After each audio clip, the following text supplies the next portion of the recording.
Well, listeners, we're going to talk about an album right now that has absolutely blown me away. It is called Kinetica. It is the brand new album from Beasto Blanco, and this is no doubt one of the albums of the year. This is an absolute stunning album, and today, to find out a little bit more about this amazing new album, we thought we would get Chuck from the band on the phone right now. Welcome to the program, mate. Oh yeah, bro. Thanks for having me. Record of the year. I love it from your mouth to those rock and roll ears out there in Australia, man. We appreciate you guys. You're a rock and roll country. We cannot wait to get there to perform Kinetica for you all. Chuck, it's not just me saying it either. There are so many seasoned music journalists here that I've been talking to that have been saying to me, have you listened to this album yet? And I'm like, yes, I have. I absolutely love it. They're loving it too, mate. How does that make you feel, knowing that there's so many people out there, not only your fans, excited about this album coming out, but journalists are loving it as well?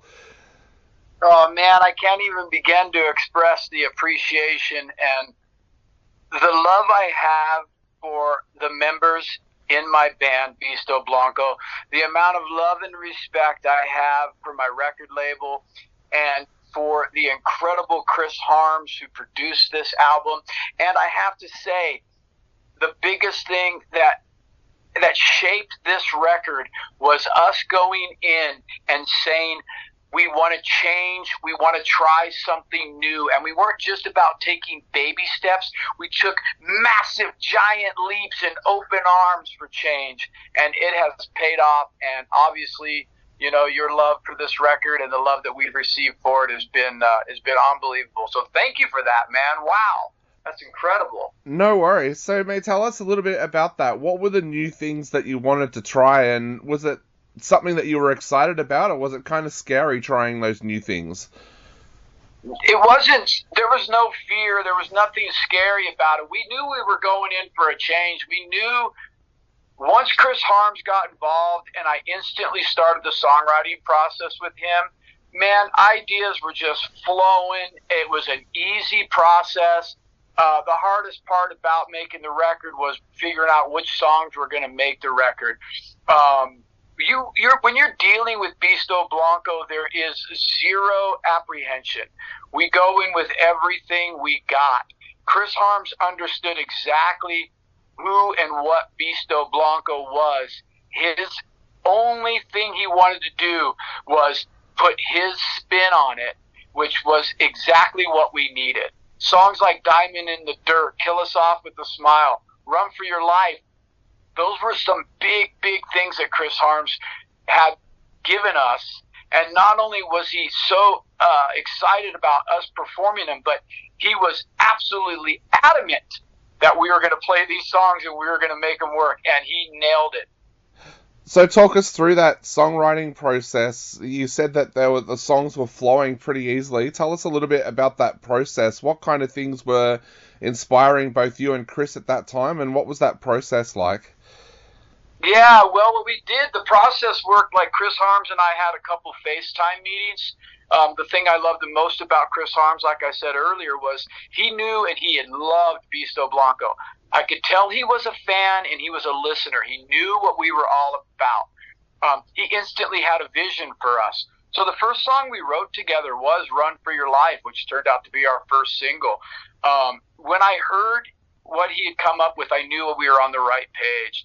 So instantly I played the song for the guys in Beasto Blanco. Calico was right on board. She had started her writing process immediately, started just submitting lyrics and songs and ideas, and then we all just kept throwing ideas out there, and Chris Harms did the same thing. And we were all just trying to keep up with everything that was coming our way. Once Harms and I had decided on these were the 11 songs that we wanted to record on the record, we had to get in the same room. So Calico and I flew to Hamburg, Germany, stayed right there on the Reeperbahn, right there where the Beatles performed, and Chris Harms would pick us up in the morning. We'd spend the entire day in the studio cutting vocals. And I knew instantly that it was a match made for us.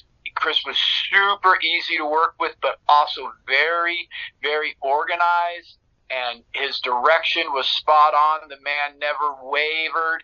He knew exactly what he wanted us to do. He knew exactly what the plan was for the day.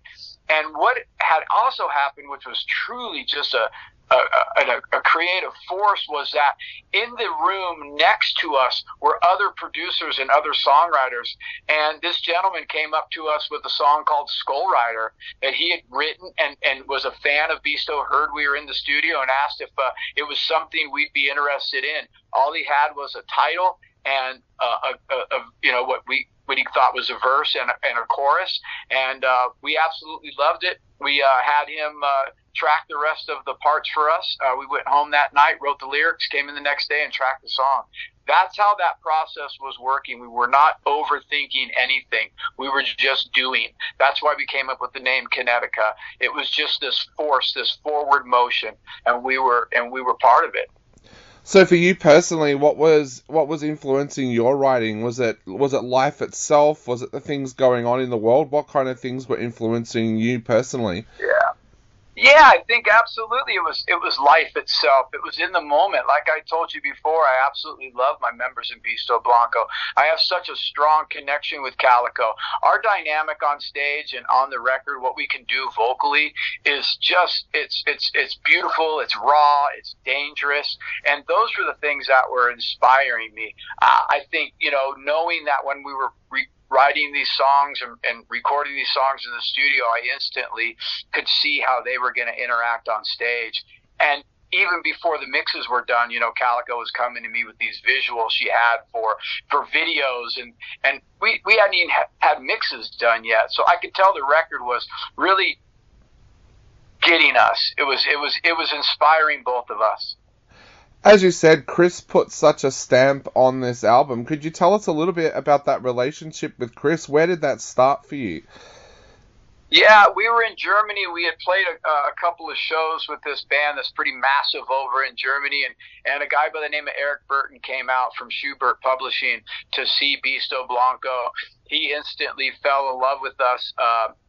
I took a meeting with him. He got us hooked up with COP, our record label, and he also said, I think I have the perfect producer for you guys. And he reached out to Chris Harms, and it was sort of one and done. We had Chris Harms. He was the first guy we talked to and the last. You've been in the industry for a long, long time now. Is that kind of relationship like you seem to have with Chris, is that rare in the music industry these days? I think it's just important to surround yourself with people that believe in what you're doing. I think it's as an artist, you want to be inspired, and as a producer, you want artists to perform what you're hearing, but also bringing their spirit to it.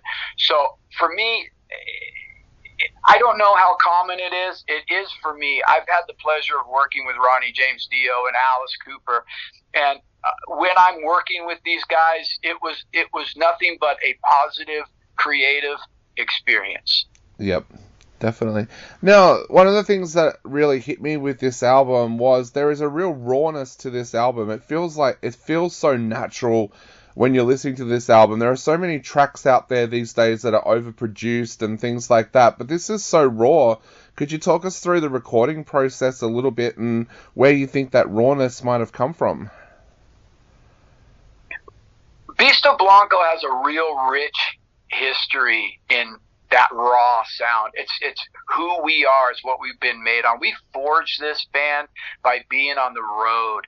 We forged this band by playing dirty, stinky nightclubs throughout the United States and Europe, and we've loved every single minute of it. It's who we are. We are far from this polished perfection, and that's what I love the most about it. We understand one thing when we go on stage, that is what the set list is. What happens from the beginning to end is unpredictable. That's why every show is so different for us. That's why songs like Diamond in the Dirt vibrate so well, because we are exactly that. We are a way to just look at each other. We all have value. We all have worth, and combined, we're polishing each other to just shine at the same time. But there's this raw element to what we do. I think that's where it comes from. It's not something that's even thought about, talked about, discussed. There's no meeting. There's no nothing. It's just who Beasto Blanco is. Yeah. We have this spirit about us, and we let it out. You talked about the ease of the songs flowing during the songwriting process. Did that continue on into the recording process as well? Yeah, absolutely, it did. I think we had songs that we knew where we were going to track that day, didn't quite know how they were going to go, and you ask Calico, hey, is there a way you can sing this part, something like this? And then she goes in there and does it. Then all of a sudden you realize, well, oh man, we've got this whole other animal we can deal with here. She can sing. She has such flexibility in her vocal, and that alone helps so much because you can add so many different layers. The one thing about Calico and I both is that there's zero fear in the studio. We're only going to do one thing, is we're going to go for it. And if something's not working, we all know it, but it doesn't mean it's over. It just means that particular thing isn't working. We'll just move on to what is. And it's a pretty quick process, and it's very painless. So where to now for the band? Are you hoping to get out onto the road and do some shows? Are you hoping at some stage that you might be able to head down under to Australia as well? Oh, man. Well, first of all, I'll answer the last question first. Yes, we need to get to Australia, and it's people like you that are supporting us. I am on the phone all day today doing interviews for Australia. We are so blown away by the love that we're getting from you guys over there. It's one of the places that we would love to tour. It's one of the great places where rock and roll still lives and thrives. Some of the best bands have come out of Australia. We are doing everything in our power, and it's people like you that continuously play our music and keep people in the know about Beasto Blanco that's going to get us there.